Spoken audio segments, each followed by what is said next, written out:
Tech Barbie Talk. I'm your host, the Tech Barbie, and thank you for tuning into my show once again. Hit the like, hit the subscribe button, and share. This is a no-filter talk show about everything I love: music, love relationships, business, pop culture, and style. I'm here with a great group of people today. We have Milanka, the designer, once again, and Rupert, the financial guru. We'll go with that today. So we have some great hot tea topics for you today. We're going to be talking about, under Hustle Talk, should you start a business when you're broke? That's a really good one. Under Style Talk, we're going to be talking about who are our contemporary style icons of today, or who's up and coming to be that style icon. And for Heart to Heart, we're going to be talking about ghosting, which is a much needed conversation to be had. We have a guy here as well to lay it on. So, I'm just saying, God point of view. Okay. God point of view. We'll figure it out. All right, so let's start with Hustle Talk, all about business. Should you start a business when you're broke? And since we have a financial guru here today, this is a good time to get some insights. So you gotta watch out what you call yourself. It's a real challenging one, right? Cool. No, but my advice in terms of starting a business while you're broke, I just think you need to vet out your industry and what is needed as well. But you're gonna need money with everything in some way, or to leverage some type of asset. So, if you are broke, you can leverage your credit score, right? You can get it to where they have the bank can lend you money based on your credit score, right? If you happen to be broke. Broke in quotation. Right. I don't, it's just everybody's definition is slightly different. Somebody might actually have a resource but don't know how to use it. Mm-hmm. So then it's your mindset. You have a broke. Broke mind. Yes. Right, broke mind, right? That's a good one. Broke mind. That's why the education part is very important. So when you're trying to run from education or via YouTube, just educate yourself via YouTube, that can only take you so far. You really have to get some, and I'm not even talking about just school, it's just you need some type of education within that field. So I think on one part it depends, but definitely you're still going to need some type of asset, whether it's your credit score or actually money to actually start a business. So my answer would be no. Okay, that's good. Everyone's entitled to their opinion. Right.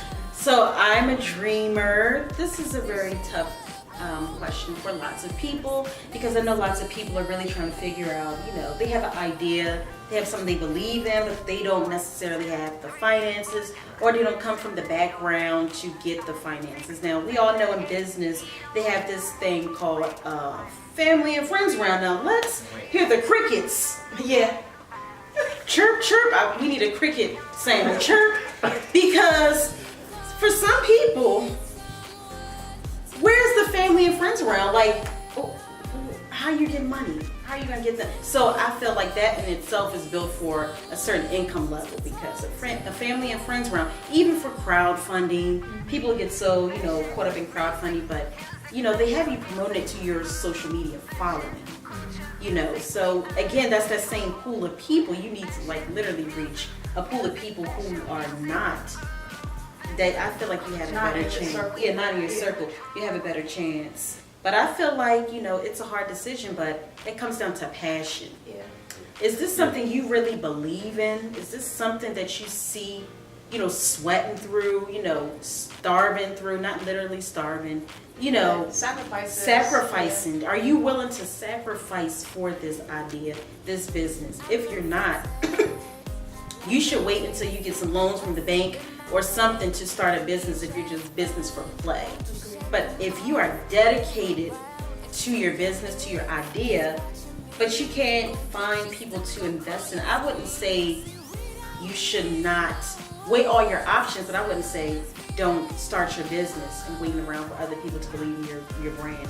Right. Because if you're young, if you don't have a house or a mortgage, really, it's hard to get a loan from a bank, right? And so, if with investors, a lot of them are men, a lot of them are older white men. And if you don't fit the demographic, or you didn't go to Ivy League school, it's a little difficult. Finding investors, they're out here, but they're still a little difficult. People are still trying to navigate that. can chime in and say, personally, from my experience, being that I'm 2 years into my startup, and I had to figure out a strategy, okay? That's the word. Hashtag in my strategy. case, hashtag strategy, because I don't have a family member that I can reach out to and ask them for, say, $20,000 to start my clothing lines, to get my clothing line in factory production. So personally, I teach fashion. I have custom clients. After I pay my bills and everything, I funnel my money back into my business. Personally, I've had an investment capital firm in communication with me, but I'm not comfortable having another company own a percentage of my company. I want to own all of my companies. So that sacrifice in me just building up my audience and building up my brand personally till I can get to the point of production is my plan. That's my strategy. Yeah. But if I come across an angel investor that will loan me money and then later on say I can pay it back once I have the capital, that's fine. But a lot of black designers, no shade to you all, but y'all don't own a lot of y'all companies, or you don't own a majority of your company. So personally, I'm building a legacy, so I would really like to do things on my own in that sense. If I had somebody in my family that trust fund, leave me some land, something, I'll take it. But right now, I have to take and work with what I can get, Right. and I don't want to put my dream on a back burner because I don't have the money. Exactly. And I feel like with my style authority, I had to be strategic is a good word. So, finding an app developer is super expensive. In America, it's an arm and a leg to find IT people. So I had to think about my strategy. I prayed on it, and I outsourced. I vetted the company, I outsourced, and got my platform built. I saved money. I'm working on branding, because since we're in the social media era now, people are connecting with people. So, and a lot of investors say the first investment, they care about you as the founder, not your company. They don't care about your company. They think you are a great founder and they want to invest in what you want to build. So focusing on the branding aspect and still working, I would say working a job that's in your field for what your business is. So you can still feel like you're moving up a ladder in a way, but you're not necessarily working somewhere totally different from what you're trying to be or what you're trying to build. I feel like that's a good way to reinvest back into the brand. Definitely. And again, back to that individual trying to push for their dream. You know what I mean? One thing while you guys were talking, what I thought of is that if you don't have the income right now, like I said, you're still going to need something. Yeah. Provide a product or service for someone. Even if you're doing fashion, whatever, but right now someone needs their house or something cleaned up, you just need money. It's just about that capital to help towards the fashion business. Yeah, I saw the karate moves. I know you were talking about Bring it on. Right, so, Karate moves. yeah, so you're always providing a product and service to get money. Typically, nobody's just going to give you money unless they may or may not like you. You know what I mean? So like you. Yeah, that's the key word. If they like you, they'll give you. Don't think that somebody owes you something for your dream. You got to work for it. So Facts. You got to work harder than anyone else. You got to believe in your dream more than anyone else can believe in your dream. But I would say we have different opinions here, but not start a business when you're broke, but be strategic when you have limited resources. Still work on your dream, because no one's going to, give you money to start it. You got to work on your own dream. And, surround yourself with great people, other entrepreneurs. They can build you up and help you gain the resources you may lack in other areas. But we have to continue. So for Style Talk, which is all about beauty, fashion, style, I hope you like that. Look at this. Pink and the orange. MCO Luxe. Look at this, guys. Look, stretched leather. You know how we need to be able to move. I can move, I can do like this. Look at this. Texture. I'm a chic, sheet. You know what I'm saying? But this is chic, isn't it? It's chic. This is very chic. So we're talking about style icons today, and contemporary style icons to be exact. So I would like to know from you guys, who do you feel is a contemporary, which would be a current, this day and age, style icon in your opinion, and why? we have to expand on that? I think when Kanye wasn't as crazy, he was definitely, he pushed the limits with everything, right? You know, I guess he might, I don't want to joke around if he does have like a mental, I don't know why to take that wrong, but, in his mind, typically when your mind, right, you are able to be as creative as you see fit. And definitely, like I said, he more in the sweatpants and the dad hat at this point, it's like shirts. But I would say him, who else? I would say, for me, I would say Janelle Monáe is a really good style icon for today. I'm like, this girl is on CoverGirl. Yeah. I see her so many places. She's in movies. Yeah. Like, she's always reinventing herself. Like, she started off with that very, play on the masculine suit, but in a very feminine, I feel like vintage way she did it. Yeah. I love the hair pump. She challenges the norms. Yes. Consistent is also Consistent and individual.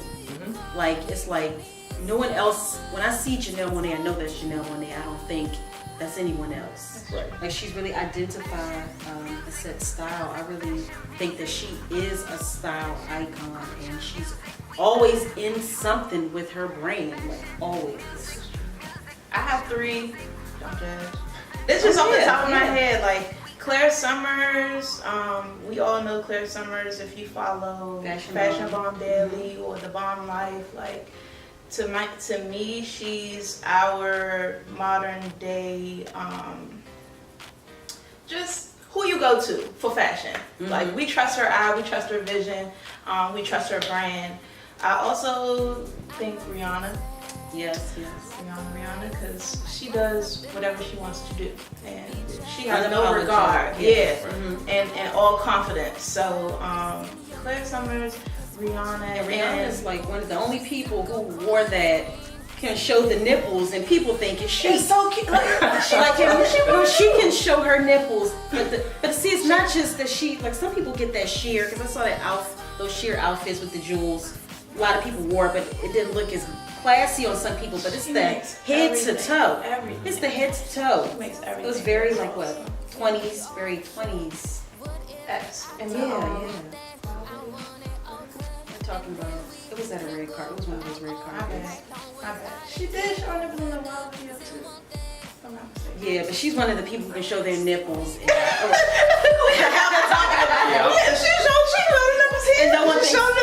And no one thinks about it twice. It's like, oh, that's just Rihanna being Rihanna, right? She is My third person is Janet. Janet who? is Janet Jackson. Janet Jackson is a living icon. And we can go through her albums, through her music, decades, and she's always had a look or something you can reference to. Yeah. And personally, like her new video Made for Now with Daddy Yankee, she's pulling from the newer generation, and she's uplifting and bringing everyone up. There's a local designer from Maryland, her name is Lavi. So Janet, made it happen. Yeah. And Lavi's a designer from Maryland. Okay. So when you see things like that, it's inspiring for one, and then it lets you know that certain people that are out here, they aren't so high and not making themselves inaccessible. Yes. That's a they're good really point. But I was thinking, it even goes back to our first question, just thinking about it, like that individual, you said Lavi, he or she, I'm not sure. She made herself valuable to the industry, and also I think put a target on her, because now when Janet came back, you're looking for a certain type of look, and what's the name had it, so then she couldn't do nothing else but reach out to her. Because again, and then you also have to see why did she reach out to her, maybe compared to others doing the same thing, or if she does. I haven't seen her, so I don't know. Lavi, she does a lot of Ankara, a lot of prints, a lot of textures, but her dresses and her garments are really over the top. Nice. So Janet wore one of her gowns a couple months ago, and then like a couple weeks ago, Tracy Ellis Ross wore one It's of like her dresses. it's like a domino effect. Nice. So you see Lavi as a style icon, as a designer. Is that emerging emerging style, like she's growing, creating an aesthetic that a lot of people are gravitating towards. Agreed. Okay, that's really good, because there are a lot of up and coming style icons. Hashtag new wave. Hashtag new wave. So it's another one that I like. She is, I would say contemporary because she's still current to this era. I would say Iris Apfel. Like whenever you go to like Berghoff Goodman and you see the glasses, you know, the big circle glasses. This lady has transformed style. She has traveled all over the world, picking up pieces. Her closet is immaculate. And I looked at her documentary on Netflix. And it really got me to learn about, she's, you know, an interior decorator, which then she had such a great collection. Then designers want to work with her, and then people want to have her visual merchandise and style things. Like, she is a style icon. She's 97 years old or 98, still being a style icon, ever evolving. But one of the things I like about her is that all her pieces aren't extremely expensive. See, a lot of people think that, you know, just being a style icon means that you just buy expensive stuff all the time. She has local stuff and local designers as well as the high-end stuff. Right. So she's very diverse in what she likes. So that's why I consider her a style icon, because she is not like on a high horse, and her style shows like world travel. Like, you know, people who've been around, travel different places, and it's so out of the box. Look her up on Instagram. Yeah, I was just thinking the same thing. Look at her on Instagram, and she seems like such an approachable, nice lady, which I also like as well. Like someone who you can connect with and relate to. But even on the comment you were saying, like with her prices, I don't think someone has to be on their high horse to have a certain price, right? For instance, like if you know your product is like that and people will pay for it, why not? I'm not saying not to, you know what I mean? But I just think that everybody has just a different gauge, and as far as, you know, typically when you're in an industry like that, you define your value of your time, the material, and also you typically buying your brand. That's why branding is important. Yeah, but I'm kind of talking more about the perception. You know, okay, like it doesn't always have to be, everything doesn't have to be extremely expensive for a person to be a style icon. You just have like a signature style. When people see you, they know that's you. When you walk in the door, they know who you are. Like you said, Claire Summers, like when she walks somewhere, most people are going to know that's her. You know, all of the style icons, that's how you know if you're a style icon. When you walk in the room, people know who you are. It doesn't matter what you're wearing, because you've built up a look for yourself. Hashtag signature style. Everyone, try to get your own signature style. You have to be an icon to have signature style and to make a room your own. So that was really cool. I like that conversation. The next thing we're talking about is with Heart to Heart, all about love and relationships. And we've seen this everywhere, all over social media, different shows. Insecure was talking about it. Ghosting. For those who do not know what ghosting is the act of you're in a relationship and one day you're in and one day you're gone. No text, no social media, no phone, no anything. I mean, this person has died. This person has jumped off a cliff. Okay. This person is, you don't know what happened to them. Except you do probably see them on social media. Oh, that's you're still like, oh, so they still alive? Okay. Why do you think people are ghosting people? Like, instead of like ending a relationship amicably, like, or just saying something, it's like they're getting out of the, you know, like closure's gone with ghosting. Like, I don't know. It might be a trend. I don't know. Why it is a people would trend. do that. Yeah, like, one of two things. What do you think? You either like you're done. You done. You don't want to talk anymore. You try. You exhausted everything that you can, or you're running from the truth and you don't want to actually communicate and face the person and talk about what's wrong. So you've done, or you just, or you can't face the music. You can't face the so music. ghosting You gotta level be 1 out. and ghosting level 2. Yeah, I feel like there's different reasons, like reasons for ghosting. Like, I would say if someone's like crazy, Yeah. you know, don't matter what you tell them, and it's not mutual. Nothing is mutual. And they're just, you know, they just don't get the hint, or maybe you went out with them, you wasn't really vibing with them, you know, and they just keep messaging you and you told them, you know, I'm sorry, but, or whatever, you didn't want to be with them or gave those signs, and they still continue to keep calling you. I feel like that's when that ghosting starts. I feel like that's a good time to ghost. That's like, stalkerish. Yeah. It's stalkerish. And then that's when people call from unknown numbers. Yeah. We done had it happen. Ray, is this you? You know this is. Lisa, now why did you ignore my phone? Oh, actually you get, what is it? You call on your friend's phone.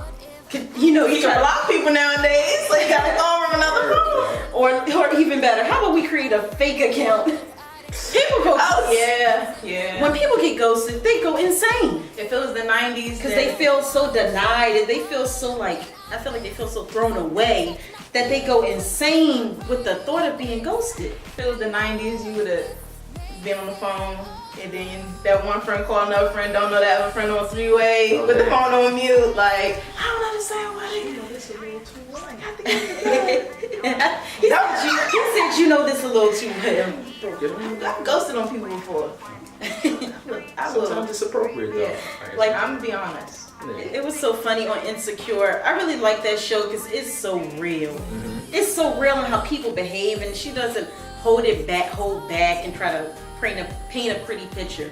Like when she got ghosted by that guy, she saw that, hold up, he's on social media and he can't answer none of my calls, none of my messages. And then she, like, every day she getting up, the first phone call, she's hoping to see a message or a text message. Don't see nothing. Like phone calls come in and you're hoping it's the person, it's your mom or your dad. Like, damn, send this the voice book. So This just, now mom and dad don't matter when it's all ghost mode. this just pissed me off just now. Not because it's not who you know. It's like because it wasn't who she wanted to talk I to. know. I feel like ghosting just takes people in the mindset of, I feel like the rejection level of ghosting is high. Like the feeling rejected. That's true. You can be the person that does the ghosting, but you don't think about the person that actually gets ghosted. Yeah. And you don't like to get ghosted. Nobody like. Sometimes you gotta grow up. About the third time I didn't been ghosted, I guess it's me. It might be me. You know what I'm saying? You have that self-talk to yourself. Yeah, I like, gotta get my life together. So if you're a repeat offender and getting ghosted, Right. the ghosted person, then maybe look in the mirror is what you're saying. Take a look at why people just wanna Might be doing too much. go away from you, like Yeah. end all communication with you. And for the ghostee, the person who's always ghosting people. They just might like the game. I feel like for some people, it's not always they're dealing with a crazy person. I don't think most people are dealing with like stalkers. Right. Do you I think it's just a feel sense of entitlement though? Like for somebody to kind of really feel themselves like if they got ghosted, like, oh no he didn't, or no she didn't. I feel like for the ghostee, the person who ghosted, a power. Okay. You know, like you feel good. You have the power over your emotions. Oh, like getting the last word? Yeah, almost like when you get the last word and you hang up on somebody. You feel real good after that. Right? Like the power exchange. Like, you know, on what is it called, that movie? Two Can Play This Game. That was all about a power exchange. That would be actually a good topic in terms of power struggle within relationships, actually. Yeah, because I feel like, you know, Always. transferring the energy, like the person who breaks up with the person has the emotional power. They feel, you know, but if they get broke up on, they feel bad. They feel bad. Playing on those games. Either you in or you out. Yeah. In relationships today, you know, let's talk about that. So what would you say is a power struggle in relationships today? I think it's not being clear on what the goal is. If you stay within that club introduction aspect, you miss out on that real relationship take effort and you have to have vision. Yeah. You know, I always say people die for lack of vision. Like, you know, if I don't have a vision for myself, then I'm bringing someone else into my life, and then at least we don't even come together to create a vision. That can be damaging from the start. It's not always about whether people are compatible or not. That is very key, but I think sometimes you don't have a vision of where we're going. So then the day-to-day seems like then you as a woman probably don't feel valued because we weren't clear on the vision. But I come in, I just do what I want or whatever, or just vice versa. She's always at work and not giving time, not, you know, whatever it is, or too much into the kids. I think there's a level to that. Well, that is You know what I mean? yeah. I do believe that women can say that and hide behind it. I do think that's a scapegoat at times, you know what I mean? But it's not that, no, I'm not valuing what you are as a mother or anything like that, but there's still some harmony. I wouldn't say balance, because balance just is what it is. So when you say scapegoat, are you talking about when they don't make no time for their significant other at all, and it's all about the kids. You got to when down. you immediately go to that, you know what I mean, with everything. Like whether it's time out, whether it's even, I think there should be some intention in a relationship, meaning like I should be able to expect some time. It shouldn't just be flat on that, right? Well, yeah, so, but if you always just, oh, you don't even understand I got the kids, yeah, like that, that's an excuse because we can plan it out, you know what I mean? Or whatever. So that's why I said vision on every level. It's not to say what you're doing is not a value and that I would probably be horrible at it doing myself, right? If I was like single parent.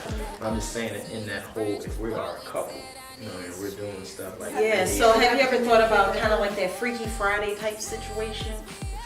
Oh, just taking on a role. When they taking on a role. They switch like 100 like for a whole week. We don't need to do that. For a whole week. Form each function. That's a job. No. For a whole week, take it on, and then maybe you can come back with some clarity. But that doesn't mean that the person should neglect either.